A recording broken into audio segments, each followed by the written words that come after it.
Good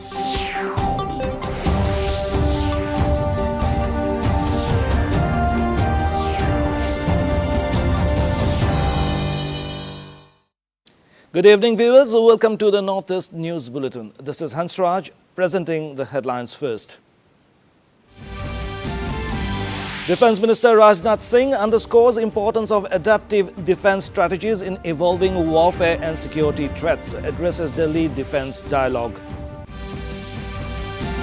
Assailants used RPGs and sophisticated automatic weapons in assault, informs Manipur IGP in a press conference, confirms the deaths of about 10 militants in yesterday's attack. Union Minister of Jal Shakti, C.R. Patel, inaugurates two-day workshop on spring shed management in Guwahati, emphasizes on awareness creation to save water sources. Nagaland Chief Minister participates in Northeast Regional Conference of All India Federation of State Civil Services Association, says conference an opportunity to discuss shared challenges. And in sports, India defeats South Korea by 3-2 in the Women's Asian Hockey Champions Trophy at the Rajgir Hockey Stadium, Bihar. India thrashes Malaysia 4-0 in opening match yesterday.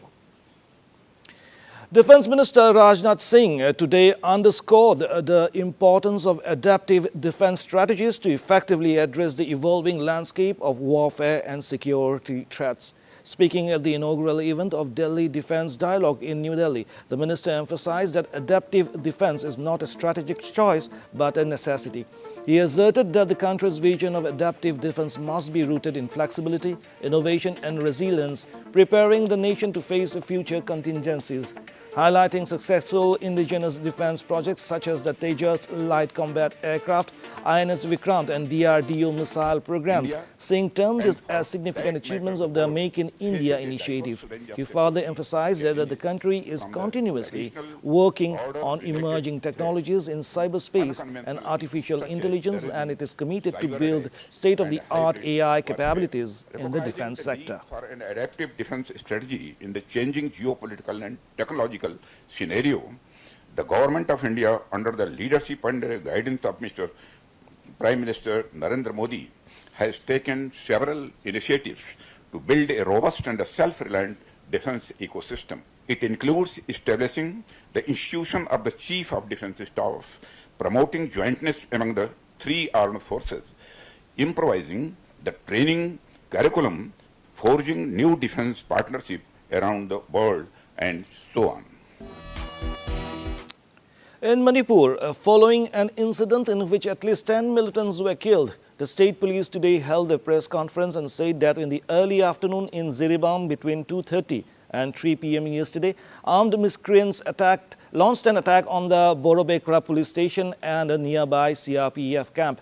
The assailants used RPGs and sophisticated automatic weapons in the assault, informed Inspector General of Police I.K. Muiva, IPS. He further added that in exchange, the CRPF forces retaliated and responded to the attack. The IGP further added that a CRPF personnel was injured and later evacuated to Assam for further treatment.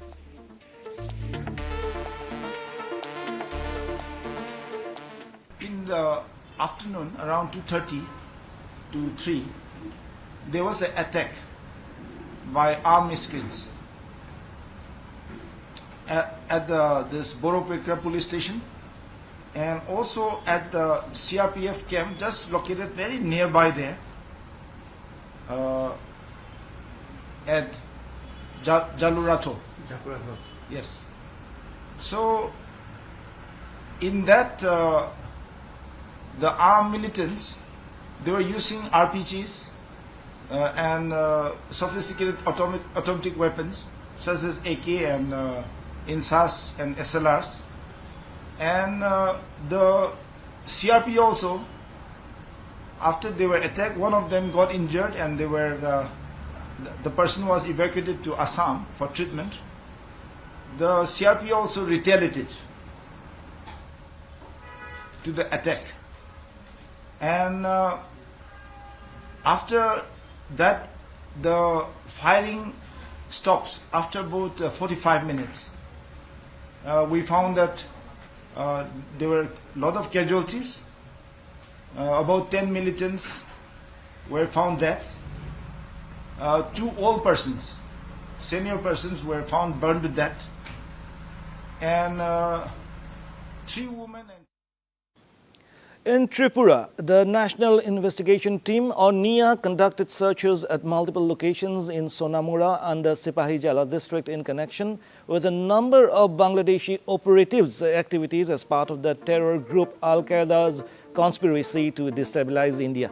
Official sources said that the BSF and state police accompanied the NIA team during the search operations at UNC Nagar and NC Nagar under Sonamura police station in the district last evening. It may be mentioned that the NIA had recently conducted extensive searches simultaneously at multiple locations across the country. The crackdown at 9 locations, including Tripura and Assam, were linked with individuals suspected of supporting and funding the activities of proscribed terrorist organization Al-Qaeda, said NIA in a press statement. Operations revealed incriminating documents at the searched locations.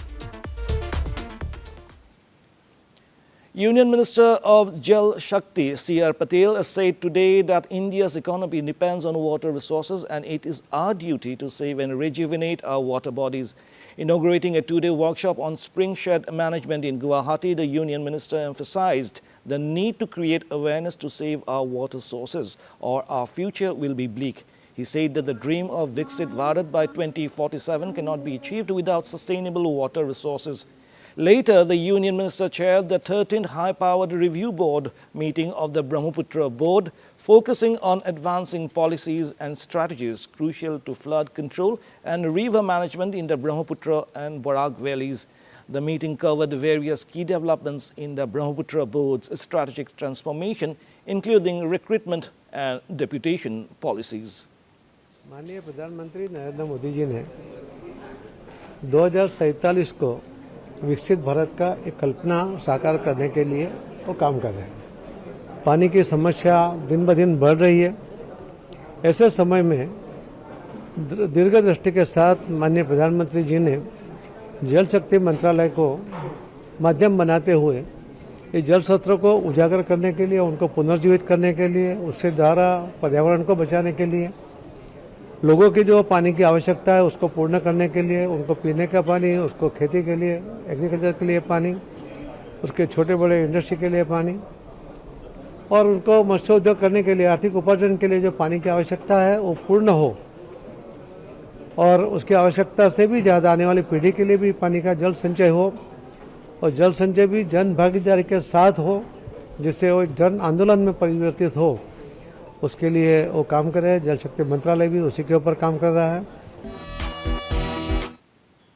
In Assam, all preparations have been made for the by-polls tomorrow in 5 assembly seats. Over 9 lakh voters can decide the political fate of 34 candidates. A total of 1,078 polling booths have been set up. Adequate security personnel have been deployed to ensure peaceful polling in all the 5 assembly seats, including Samaguri. As per official reports, all the seats are likely to have a straight contest between the ruling BJP, Assam Gana Parishad, United People's Party Liberal or UPPL Alliance and Congress. Meanwhile, a senior BJP leader and Chief Minister Himanta Biswa Sharma, Union Minister Harbananda Sonowal, Assam Gana Parishad President Atul Bora, Congress MPs Gaurav Gogoi and Rakibul Hussain were seen fiercely campaigning for their candidates for tomorrow's by-poll. Meanwhile, Meghalaya Deputy Chief Minister and NPP leader Snavalang Dhar said that the NPP is ready at any time for the upcoming KHADC and JHADC election. He said that the party has prepared well for the election. Downplaying the threat of BPP in polls, he said that every political party is a threat and every move of the party is decided after taking note of the preparation of the rival political parties. Now we are from the party side, we are prepared full for the next MDC election. We are preparing ready. I won't say VP is a big challenge. I mean, every party will fight. We will see. Let the time come, we will fight hard. Especially for our party, we will fight very hard. But as of today, we can't predict who and who because. Mizoram Chief Minister Lalduhoma said that the mountains and the surrounding lands are a prominent place for the first settlers of the state.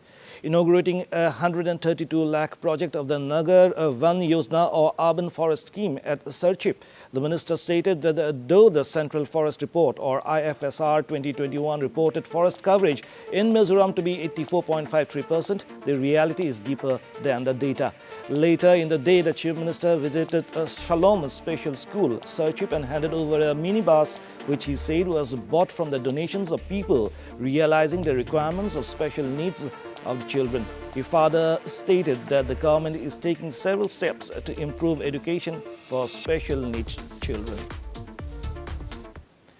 The Northeast Regional Conference of the All India Federation of State Civil and Administrative Services Association was held today in Nagaland. Participating in the event, State Chief Minister Nefi Rio said that the gathering brings together dedicated public servants united in the pursuit of service, progress and development.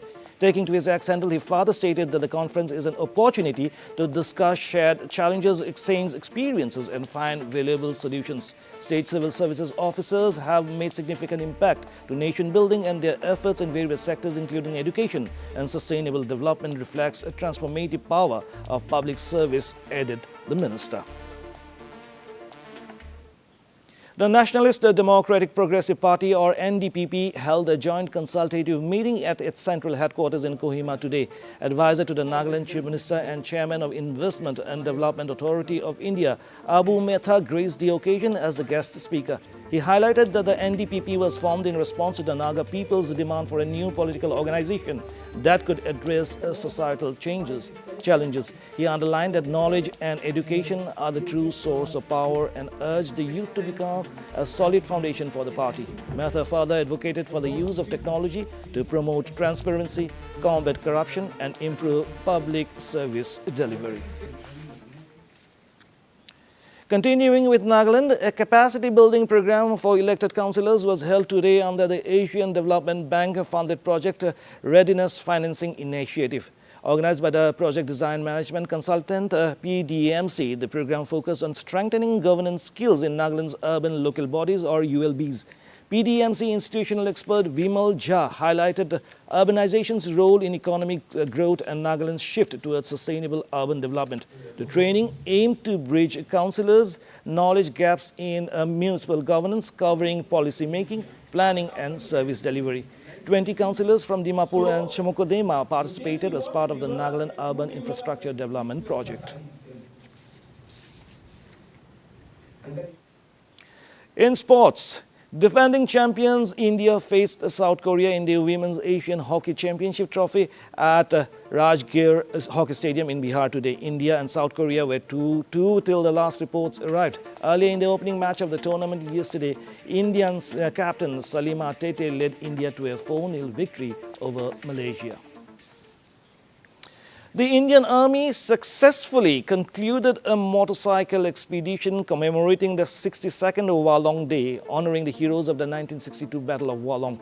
The 3-day journey covered 550 kilometers across the rugged terrain of eastern Arunachal Pradesh, concluding at the Walong War Memorial. The expedition, which began on 9th November from Dibang Valley, included 20 riders from the Indian Army and local adventure enthusiasts.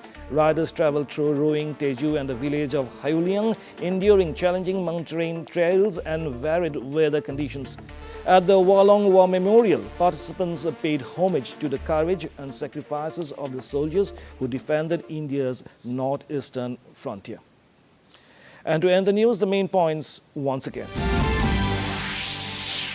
Defense Minister Rajnath Singh underscores importance of adaptive defense strategies in evolving warfare and security threats, addresses Delhi defense dialogue. Assailants used RPGs and sophisticated automatic weapons in assault, informs Manipur IGP in a press conference, confirms death of about 10 militants in yesterday's attack. Union Minister of Jal Shakti C.R. Patel inaugurates 2-day workshop on springshed management in Guwahati, emphasizes on awareness creation to save water sources. Nagaland Chief Minister participates in Northeast Regional Conference of All India Federation of State Civil Services Association, says conference an opportunity to discuss shared challenges. And in sports, India defeats South Korea by 3-2 in the Women's Asian Hockey Champions Trophy at Rajgir's Hockey Stadium, Bihar. India trashes Malaysia 4-0 in opening match yesterday.